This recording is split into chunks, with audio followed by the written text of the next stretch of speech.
Opa! Seja bem-vindo! Mais um episódio do nosso Papo Sem Limites. E hoje, muito bacana o tema, hein? A pessoa me diz assim: Isa, você fala muito das crianças da raiva, dos coléricos e tal, dos sanguíneos, das crianças que explodem, que jogam tudo, que batem nas outras. Mas e os melancólicos e fleumáticos, hein? E as crianças que são da tristeza? Como é que a gente ajuda essas crianças? O que a gente faz? Como é que a gente interage com elas? Tem menos crianças da tristeza no mundo? Vamos conversar sobre isso? Hoje, o nosso Papo Sem Limites é dedicado às crianças melancólicas, às crianças fleumáticas, às crianças da tristeza, às crianças que não causam um tumulto, mas que também precisam do nosso olhar, talvez até mais. Então, veja só a interação que a gente teve sobre esse assunto, eu e essa mamãe, nossa aluna querida. Vamos junto. Deixa eu falar com você hoje. Essa tarde eu queria trazer o seguinte: eu vejo muito sendo falado sobre os meninos do temperamento da raiva, né? Então, assim, tenho ferramentas para lidar com o meu colérico. Eu tenho 2 meninos de 6 anos, tenho um de 10 e tenho um minha adolescente de 14. Então, sei orientá-lo a quando ele sentir raiva, o que fazer, quando ele está com raiva, né, o que fazer, porque nos é oferecido muitas ferramentas nesse sentido. Mas tenho tido dificuldade com o meu melancólico, né? Com o meu melancólico. Até Cristina foi uma mãe que colocou aqui no bate-papo, ela colocou uma pergunta para você que eu acho que vai responder também, né? Porque justamente isso, ela falou que eu compartilho a mesma coisa, o filho dela tem 5, o meu tem 10, mas eles têm uma dificuldade de falar, fica chateado logo, triste com alguma situação, como ela disse, começa a bater porta, a jogar coisa no chão, sem agredir ninguém, lá no quarto dele. E aí, mas parece que é raiva. Mas quando pergunta a filha diz: eu não estou com raiva, eu estou triste. E eu vejo que o meu filho é isso, porque os olhos dele enchem de lágrimas, né?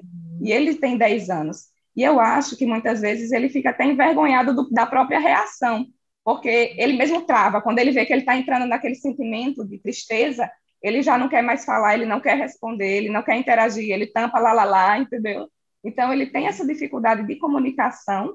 E eu acho que é por esse motivo dele acessar a tristeza muito rapidamente. E eu não sei, assim, dizer: meu filho, você está se sentindo assim, tudo bem, acolher, mas direcionar, sabe? Como a gente faz com o da raiva. Eu não sei como ajudá-lo nesse sentido. Sua pergunta é linda, Marina. Linda e de uma pessoa que já está num nível de consciência muito legal também. Por que a gente tem mais conteúdo sobre os meninos da raiva? Por que você imagina que eu tenho mais conteúdos disponíveis sobre as crianças da raiva? Eu fiquei pensando aqui nessa tarde e eu disse: será que existem mais crianças da raiva, mais casos? Não sei, porque eu vejo muita mãe falando sobre isso também. Também muita mãe não perguntando sei. sobre isso. Não sei, não posso te precisar se deve ter mais ou não, mas o problema Não sei. é que elas deixam as mães doidas.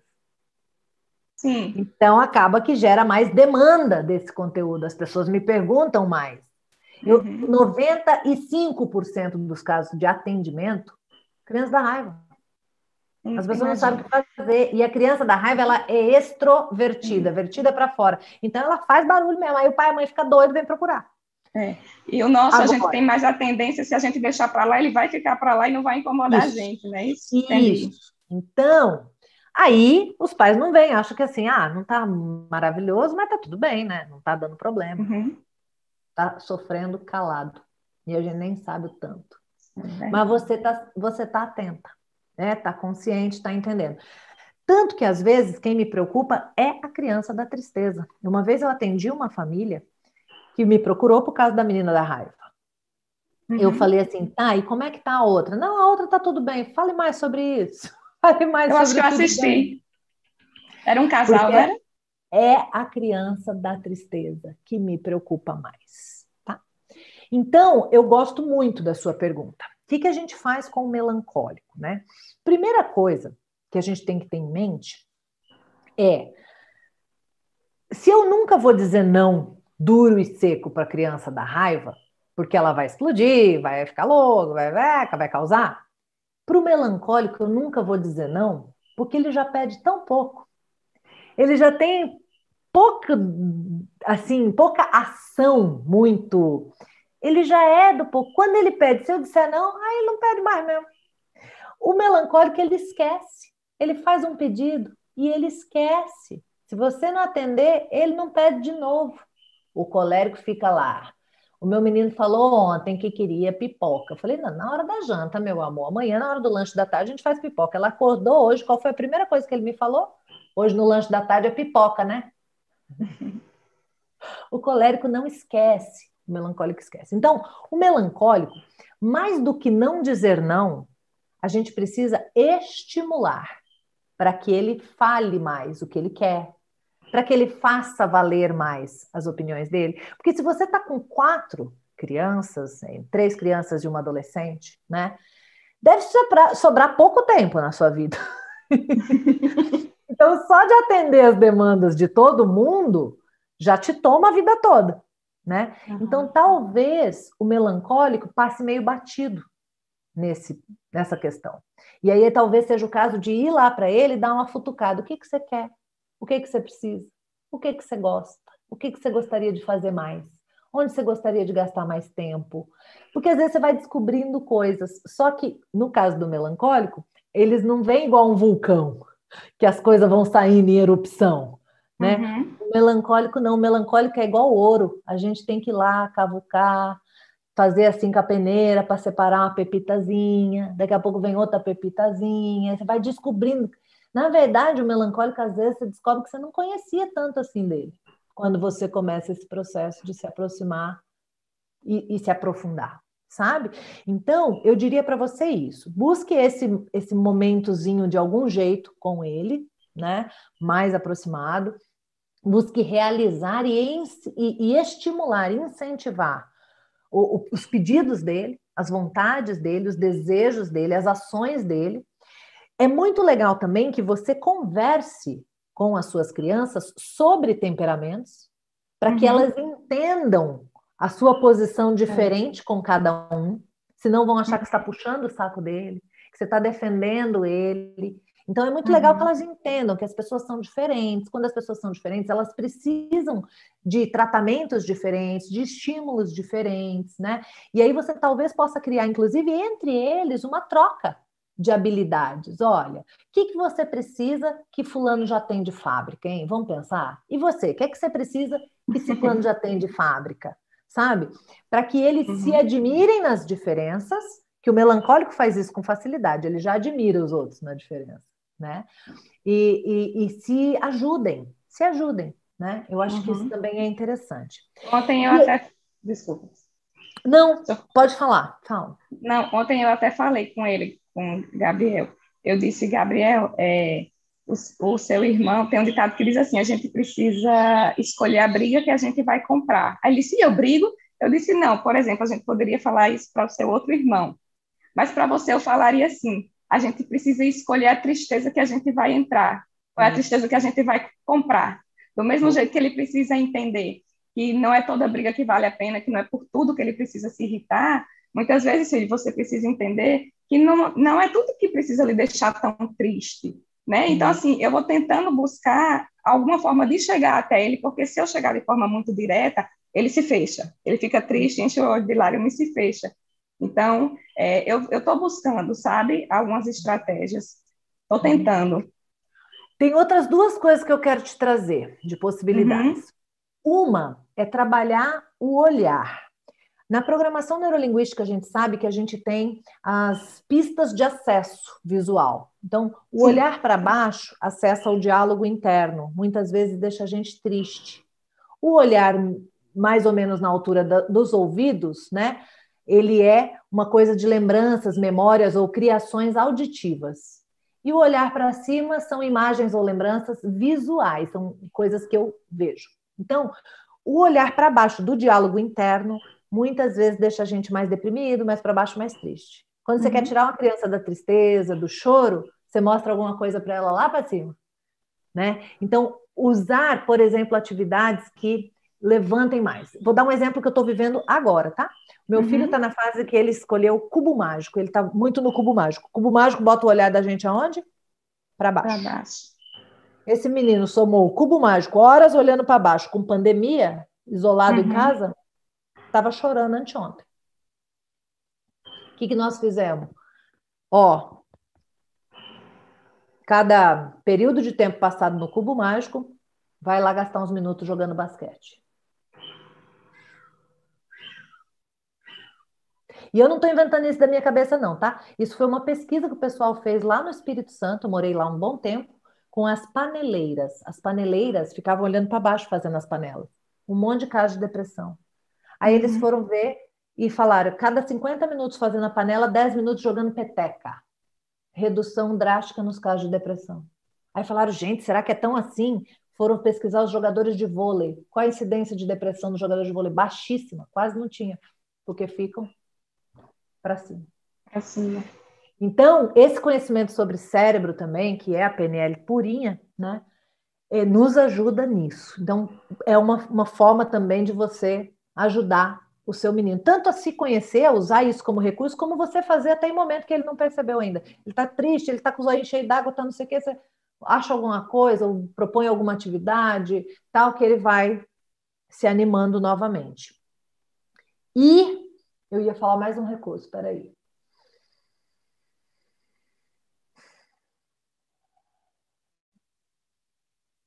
Quando você falou que ele não precisa ficar triste por qualquer coisa, né? Não é toda tristeza que precisa comprar e tal. Ah, lembrei. A gente sempre tem um pensamento automático antes da emoção, que a gente não se dá conta, ele é inconsciente. Então, quando ele ficar triste por alguma coisa, é legal você perguntar: o que você pensou para ficar triste? Aí a pessoa vai em busca do que ela tá, sabe? Aí quando ele traz isso para fora, né? Você fala, tá. E que outro pensamento você pode ter sobre essa mesma coisa que aconteceu? Isso é lindo. O nome disso é ressignificação. Tá? Então vamos supor que você tem uma criança que ficou triste porque... Por que ele ficou triste? Porque o olho encheu d'água. Vai, me conta aí. geralmente é quando eu vou falar com ele sobre alguma coisa que ele não goste. Tem uma conversa mais difícil, sabe? Uhum. Geralmente é isso. Então vamos supor que ele ficou triste. Tô tentando Fala. lembrar de alguma coisa. Mas Uhum. vai falando, se eu lembrar de alguma situação específica, eu falo. Aí você pergunta para ele, né? O que é que você pensou para ficar triste? Pronto, porque isso aí é no caso dele ficar triste com uma situação, não numa conversa comigo, né? Porque senão ele vai dizer porque você tá me irritando, alguma coisa assim. Não, tudo bem, mas aí assim, o que você pensou sobre o que eu estou te falando? Ah, Uhum. eu pensei que você não gosta de mim para estar falando isso para mim, por exemplo. Ah, certo. Ah, você pensou que eu não gosto de você? Ah, tá, então vou te contar por que eu tô te falando isso, na verdade. Eu gosto tanto de você que eu não quero que você passe por isso, por isso, por isso. Por isso que eu tô te falando isso. Aí você muda aquilo, aí você fala a verdade, porque o nosso temperamento vai fazendo a gente fazer interpretações. E muitas vezes estão equivocadas. Então, perguntar o que foi que você pensou sobre isso que eu te falei que fez você ficar triste?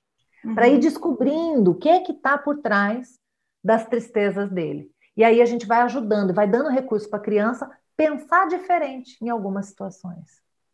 Sabe? Eu acho que isso vai te Sim. ajudar. Eu estou te dando orientações Enquadramento. dessa natureza, reenquadramento total, perfeito. Uhum. Por quê? Porque ele já tem 10 anos.